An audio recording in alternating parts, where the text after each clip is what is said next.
రత్నపల్లె గ్రామంలో ఘనంగా తెలుగుదేశం ఆవిర్భావ దినోత్సవ వేడుకలు. కర్నూలు జిల్లా వెల్దుర్తి మండలంలోని రత్నపల్లి గ్రామంలో తెలుగుదేశం 43వ ఆవిర్భావ దినోత్సవ వేడుకలు ఘనంగా తెలుగుదేశం నాయకులు, మాజీ సర్పంచ్ కృష్ణారెడ్డి, తెలుగుదేశం యువ నాయకులు ఆనంద్ యాదవ్ ఆధ్వర్యంలో నిర్వహించారు. ఈ కార్యక్రమానికి ముఖ్య అతిథులుగా వెల్దుర్తి మాజీ ఎంపీపీ జ్ఞానేశ్వర్ గౌడ్, వెల్దుర్తి మండల మాజీ తెలుగుదేశం అధ్యక్షులు సూదేపల్లి జయరాముడు హాజరయ్యారు. ఈ సందర్భంగా ఆయన రత్నపల్లి గ్రామంలో జెండా ఆవిష్కరణ గావించారు. ఈ సందర్భంగా వారు మాట్లాడుతూ వైసీపీ హయాంలో అభివృద్ధి ఏమీ జరగలేదని వారు దుయ్యబట్టారు. తెలుగుదేశం వచ్చిన 9 నెలల్లోనే అభివృద్ధి అంటే ఏంటో ప్రజలకు చూపించామన్నారు. ఈ కార్యక్రమంలో తెలుగుదేశం నాయకులు, కార్యకర్తలు, అభిమానులు పాల్గొన్నారు.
చూసి రెండు పడుతుంది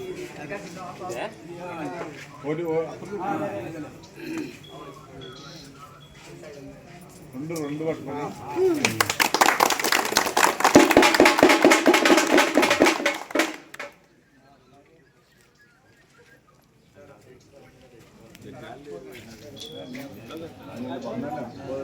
ఇలకలేదా పైన కట్టాలి.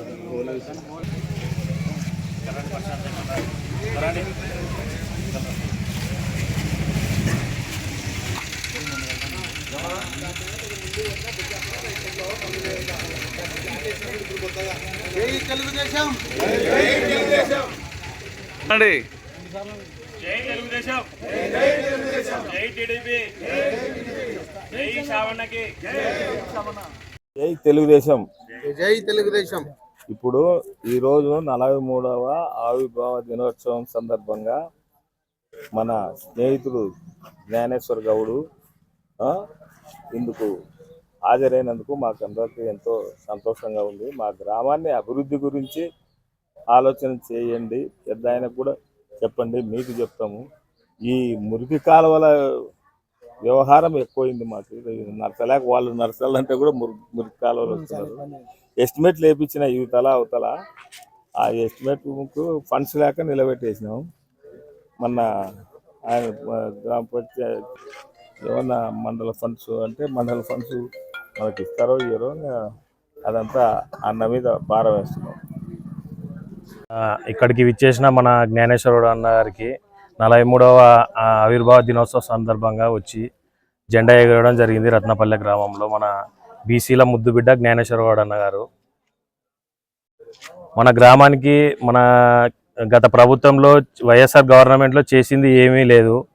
ఇప్పుడు మన ప్రభుత్వం వచ్చినాక మన ఎమ్మెల్యే గారి దృష్టికి అన్నగారు తీసుకుపోయి సీసీ రోడ్లు అయితేనేమి, మన ట్యాంక్ ఇది పడిపోయే మార్గంలో ఉండేది, ఈ ట్యాంక్ కూడా రిపేర్ చేయడం జరిగింది.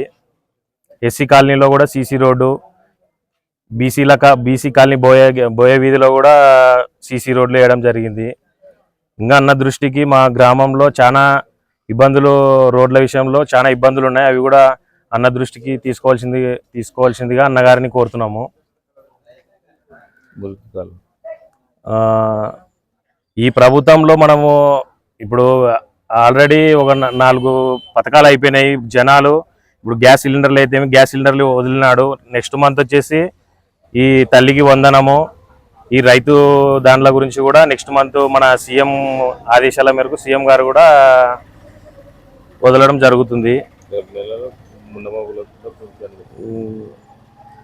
ఇంకా ఏదన్నా కానీ మా గ్రామానికి అన్నగారు దృష్టికి, మా గ్రామాన్ని కొంచెం పర్సనల్గా తీసుకొని గ్రామం గురించి అభివృద్ధి ఎమ్మెల్యే గారి దృష్టికి తీసుకోవాల్సిందిగా అన్నగారిని కోరుతున్నాము. ఈనాటి 43వ వార్షికోత్సవ దినోత్సవానికి వచ్చినటువంటి ఎమ్మెల్యే గారి ఆదేశాల మేరకు రత్నపల్లి గ్రామానికి రావడం జరిగింది. ఈరోజు ఈ యొక్క వేదిక ద్వారా కృష్ణారెడ్డి అన్న గారు, ఆనంద్ గారు, మరి మాజీ మండల అధ్యక్షుడు జయరాం గారు, బి కృష్ణుడు, నా మిత్ర సోదరులందరూ కూడా, ఈ యొక్క గ్రామ ప్రజలు, సోదరి మండలందరికీ కూడా నా యొక్క నమస్కారాలు. ముఖ్యంగా ఈరోజు ఈ రాష్ట్రమంతటా కూడా 43వ వార్షికోత్సవం ఆవిర్భావ దినోత్సవం జరుపుకుంటున్నారు. మరి కీర్తిశేషులు నందమూరి తారక రామారావు గారు అనేకమైనటువంటి బడుగు బలహీన వర్గాల వారికి చేయూతనిస్తూ ఈ రాష్ట్రాన్ని సస్యశ్యామలంగా ఉంచినటువంటి ఘనత నందమూరి తారక రామారావు గారికే దక్కుతుంది. అదే నడవడికలో, అదే ఒరవడిలో గౌరవ ముఖ్యమంత్రి నారా చంద్రబాబు నాయుడు గారు కూడా అదే ఒరవడిలో నడుపుతూ బడుగు బలహీన వర్గాల వారికి చేయూతనిస్తూ ఈ యొక్క కార్యక్రమాన్ని అన్ని గ్రామాల్లో ఈ రాష్ట్రమంతటా కూడా విజయవంతం చేయాలనేటువంటి దృఢ సంకల్పంతో ఈ యొక్క కార్యక్రమాన్ని ఏర్పాటు చేయడం జరిగింది. మరి ముఖ్యంగా ఈ రాష్ట్రం గత ప్రభుత్వాలకి ఇప్పుడున్నటువంటి ప్రభుత్వంలో చేస్తున్నటువంటి అభివృద్ధి పథకాలని మనం అందరం కూడా తెలుసుకోవాల్సిన అవసరం ఎంతైనా ఉంది. ఈరోజు ఎస్సీ కాలనీ అయితేనేమి, బీసీ కాలనీ అయితేనేమి, వాటర్ ట్యాంక్స్ అయితేనేమి, మరి డ్రైనేజ్ అయితేనేమి, ఇవన్నీ కూడా 9 నెలల కాల పరిమితిలో ఎమ్మెల్యే గారు కేఈ శ్యామ్ కుమార్ గారు చొరవ తీసుకొని మరి రోడ్లు వేయించడం జరిగింది. అదేవిధంగా గ్రామాల్లో కూడా ఈరోజు సమ్మర్ ఏదైతే ఉందో ఆ సమ్మర్కి కూడా నీటి సమస్యను తీర్చే విధంగా అవడం జరిగింది. మరి మనం అందరం కూడా గమనించాలి. సూపర్ 6లో ఏవైతే వాగ్దానాలు చేసినటువంటి గౌరవ ముఖ్యమంత్రి నారా చంద్రబాబు నాయుడు గారు ఈరోజు క్రమేణా కూడా మరి తల్లికి వందనం అయితేనేమి, ఎంతమంది పిల్లలుంటే మనం ఎన్నికల ప్రచారంలో ఏదైతే చెప్పామో ఆ యొక్క నమ్మకాన్ని వమ్ము చేయకుండా మీకు అందరికి కూడా చేయడానికి సిద్ధంగా మరి అసెంబ్లీలో తీర్మానం చేయడం జరిగింది. రైతన్నలకు కూడా ఈరోజు రైతు సోదరులు ఏదైతే 20,000 రూపాయలు ఇస్తామన్నటువంటి వాగ్దానం కూడా తీర్మానం పెట్టడం జరిగింది. అదేవిధంగా గ్యాస్ కనెక్షన్లు, అదేవిధంగా ఏదైతే బస్సు సౌకర్యాన్ని క్రమేణా సూపర్ 6లో ఏవైతే చెప్పాడో తప్పకుండా అని చెప్పేసి తద్వారా తెలియజేస్తా ఉన్నా. ఈరోజు గౌరవ ముఖ్యమంత్రి గౌరవనీయులైనటువంటి మాజీ ఉప ముఖ్యమంత్రి కేఈ కృష్ణమూర్తి గారు దాదాపుగా మరి చెరువులకు నింపడం జరిగింది.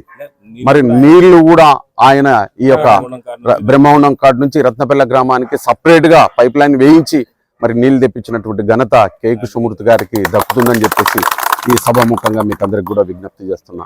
చెరువులకు ఈరోజు 64 చెరువులకు 260 కోట్ల రూపాయలతో నిర్మాణం చేసి 70% దాకా పూర్తి చేసి 30% పూర్తి చేయలేని గత ప్రభుత్వాలు ఈరోజు అది కూడా కంటిన్యూషన్ మనమే నీళ్లు విడిపించి చెరువులకు నీళ్లు నింపి రత్నపల్లి గ్రామంలో 3 కార్లు పండించే విధంగా ఈరోజు రైతన్నలకు కూడా నీరు అందించే విధంగా మరి మన ఎమ్మెల్యే గారు శ్యామ్ కుమార్ గారు మరి ప్రతిపాదనలు తీసుకోవడం జరిగింది.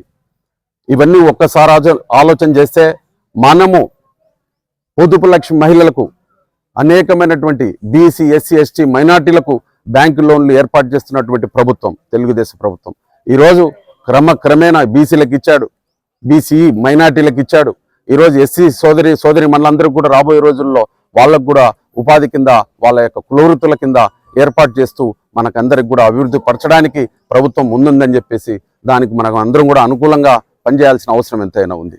ఈరోజు బీసీ మహిళలైతే దాదాపుగా మరి కుట్టు మిషన్లు ఇవ్వడం జరుగుతూ ఉంది. వాటన్నిటికి కూడా మరి కృష్ణారెడ్డి అన్న గారు కానీ ఆనంద్ గారు వాళ్ళని ఎవరైనా సంప్రదిస్తే సంబంధిత అధికారులతో ఎంఆర్ఓతో కానివ్వండి, మరి ఎంపీడీఓ గారు ఇవ్వని వాళ్ళతో అంతా కూడా సంప్రదించి మీ అందరికి కూడా కుట్టు మిషన్లు ఇస్తున్నారు. ఇప్పుడు అప్లికేషన్లు పెట్టుకొని మహిళలందరూ కూడా కుట్టు నేర్చుకున్నటువంటి మిషన్లు నేర్చుకున్నటువంటి ప్రతి మహిళకు కూడా ఈరోజు ఇవ్వడానికి సిద్ధంగా ఉంది ప్రభుత్వం.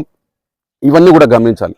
గత ప్రభుత్వంలో ఏమీ చేయలేనటువంటి పరిస్థితుల్లో రేపు రాబోయే స్థానిక ఎలక్షన్లో మన క్యాండిడేట్ ఎవరైతే ఉంటారో వారికి సస్యశ్యామలంగా మనం అందరం కూడా పట్టి గెలిపించుకునే బాధ్యత మనం అందరం తీసుకోవాల్సిన అవసరం ఎంతైనా ఉంది. కనుక దయచేసి దయ ఉంచి తెలుగుదేశం ప్రభుత్వమే మనకి అభివృద్ధి, కనుక మనకందరం అభివృద్ధి పడవాలంటే మనం ఏదైతే ఈ నాయకులు మనం ఎవరైతే క్యాండిడేట్ని ఏర్పాటు చేస్తారో ఆ క్యాండిడేట్ని తప్పకుండా గెలిపించుకోవాల్సినటువంటి బాధ్యత మనం తీసుకోవాలని చెప్పేసి సభముఖంగా మీకు అందరికి కూడా విజ్ఞప్తి చేసుకుంటూ సెలవు తీసుకుంటున్నాను.